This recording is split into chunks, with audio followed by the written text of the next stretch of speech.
57 pasartea. Lurrekoakekin nahiagatik, kolpeak emanda, beren egoekin alde egiten zuten. Bazeto zen, berriz laboineko iez egin zutenetara, eta horin arteko batzuei ateratzen zizkien begiak. Beste batzuek lagatzen zituzten errenka, mankatuta, eta ez gutxi guzti zilda. Zebilen lurrean zezen, otso talaboineko askoren odola. Han zen entzutea, zakuren intziriak, zaldien irrintziak, lehoieta zezenen horroak, bazurden urrumizak, azerien hiletak, katamotzen miao izugarriak.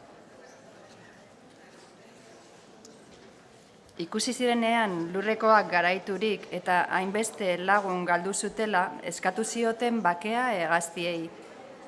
Horiek etorri ziren horretara, baina eskatu zituzten bi gauza. Bata, gerra hartan hilik gelditu ziren lagoinekoak gelditu beharko zutela beren janaritzat.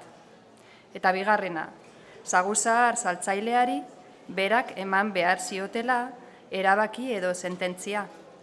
Egin zuten horretarako hegaztiak batzara. Eta agindu zen kentzea zagur zaharrari zituen lumak, biluztu edo larru gorritu behar zela.